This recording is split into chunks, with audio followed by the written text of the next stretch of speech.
सबैलाई नमस्ते। टसिदेलेक धर्म सम्बन्धित कुरा भाग 2 मा स्वागत छ।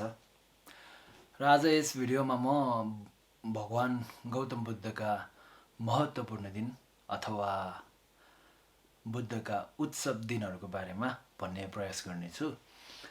कृपया धैर्य गरेर भिडियोको अन्तिमसम्म हेरिदिनु होला।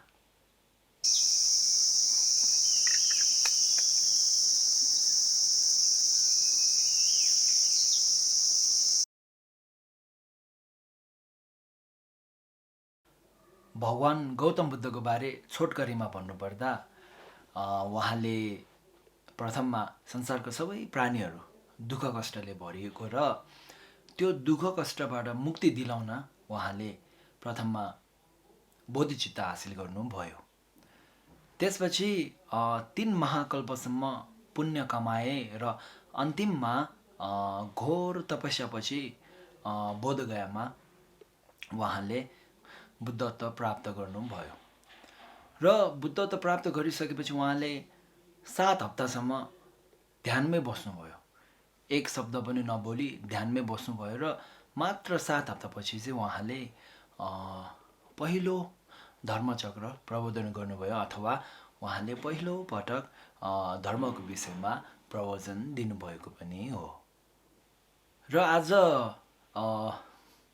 बुद्धका महत्त्वपूर्ण दिनहरूको बारेमा भन्नुको कारण चाहिँ के हो भन्दा मैले मेरो अघिल्लोको भिडियो सानो काम ठुलो पुण्यमा महत्त्वपूर्ण समय अथवा महत्त्वपूर्ण दिनहरूमा हामीले सानो धर्मको काम गरे पनि त्यसले ठुलोभन्दा ठुलो पुण्य कमाउन सक्नेको बारेमा भनेको थिएँ।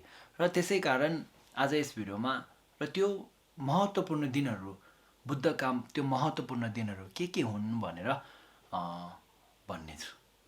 हुन त बुद्धका महत्त्वपूर्ण दिनहरू अनगिन्ती यानि एकदमै धेरै छन् हैन।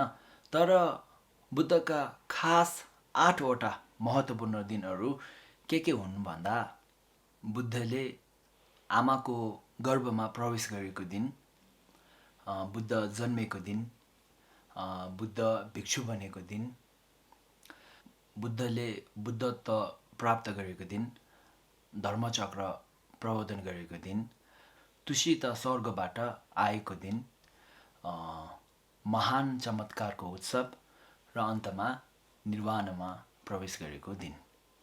र मैले मेरो अघिल्लोको भिडियो सानो काम ठुलो पुण्यमा हामीले यी महत्त्वपूर्ण दिनहरूमा आफूले सानो काम गरे पनि धर्मको काम गरे पनि त्यसले ठुलोभन्दा ठुलो पुण्य कमाउन सक्छौँ भनेको थिएँ हैन। र अब यी बुद्धका महत्त्वपूर्ण दिनहरू इङ्ग्लिस क्यालेन्डर अथवा हाम्रो नेपाली पात्रोमा कुन गते पर्छ त भन्दाखेरि चाहिँ महत्त्वपूर्ण दिन यानि उत्सवका दिनहरू सधैँ हाम्रो नेपाली पात्र अनुसार एउटै गतेमा पर्छन् भन्ने छैनन् हैन। तर अब आउने दिनमा यानि अर्को साल यानि अब आउने कार्तिक 18 गते अथवा इङ्ग्लिस क्यालेन्डरको नोभेम्बर 4 तारिक भने भगवान गौतम बुद्ध तुसित स्वर्गबाट धरतीमा आउनुभएको दिन हो। यी सबै महत्त्वपूर्ण दिनहरूको बारेमा म कुनै दिन भन्ने प्रयास गरौँला। र अर्को वर्षको माघ 27 गते अथवा फेब्रुअरीको 10 तारिक भने भगवान गौतम बुद्धले महान चमत्कार देखाउनु भएको दिन हो। र त्यसै गरी अब आउने जेठको 3 गते अथवा मे महिनाको 16 तारिक भगवान गौतम बुद्ध भिक्षु बन्नुभएको दिन हो। र त्यसको ठिक 1 हप्तापछि यानि जेठ 10 गते अथवा मे महिनाको 23 तारिक भने भगवान गौतम बुद्धको जन्मदिन अथवा यानि बुद्ध जयन्ती मनाइन्छ। र यो दिन भगवान गौतम बुद्धको जन्मदिन मात्र नभइकन यो दिन भगवान गौतम बुद्धले बुद्धत्व प्राप्त गरेको दिन र उहाँ निर्वाणमा प्रवेश गरेको दिन पनि हो। र यो दिन 3 महत्त्वपूर्ण उत्सवहरू भेला भएकोले यो दिन सबैभन्दा महत्त्वपूर्ण मानिन्छ। र यस्तो महत्त्वपूर्ण दिन यानि 3 महत्त्वपूर्ण उत्सवहरू भेला भएको दिनमा हामीले कुकर्म यानि पाप गऱ्यौँ भने, थोरै पाप गऱ्यौँ भने पनि त्यसले 1000 लाख गुणाको पाप तोलिन्छ। र त्यसै गरी हामीले यस दिनमा हामीले धर्मको काम, पुण्यको काम थोरै मात्रामा गरे पनि त्यसले 1000 लाख गुणाको अनि पुण्य कमाउन सकिन्छौँ। र त्यस कारणले यो दिनमा चाहिँ हामीले आफ्नो सोच विचारलाई एकदमै ध्यान दिनुपर्छ। र अन्तमा असारको 25 गते अथवा जुलाई महिनाको 9 तारिक भने भगवान गौतम बुद्धले बुद्धत्व प्राप्त गरिसकेपछि पहिलो धर्मचक्र प्रवर्तन गर्नुभएको अथवा पहिलो पटक धर्मको विषयमा प्रवचन दिनुभएको दिन हो।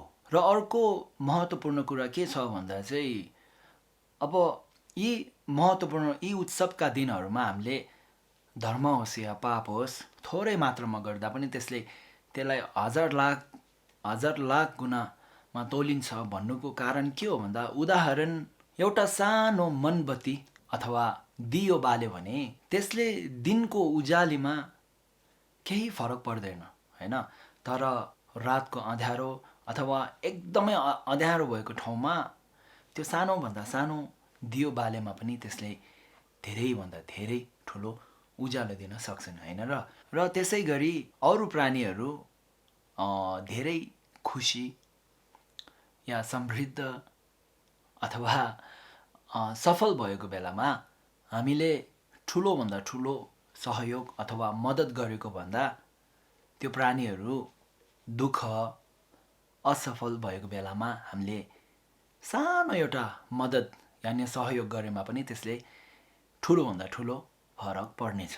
र त्यसै गरी अहिलेको यो कलियुगको समय हैन र अथवा यी महत्त्वपूर्ण दिनहरूमा हामीले सानोभन्दा सानो धर्मको काम गऱ्यो भने त्यसले ठुलोभन्दा ठुलो पुण्य कमाउन सक्छौँ।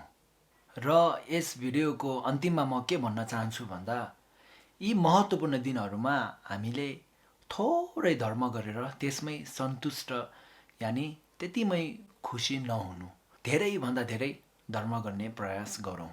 जस्तै बुद्ध जयन्तीको दिन आफ्नो नजिकैको गुम्बामा गइकन हामीले एक दिनको शपथ यानि कसम लिन सक्छौँ।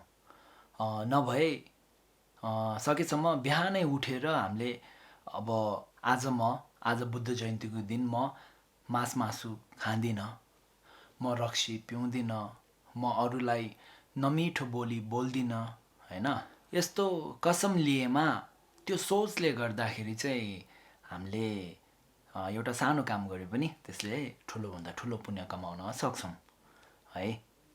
र अर्को कुरा अन्त यानि राति सुत्नु अघि हैन अनि प्रार्थना गर्नु एकदमै आवश्यक छ।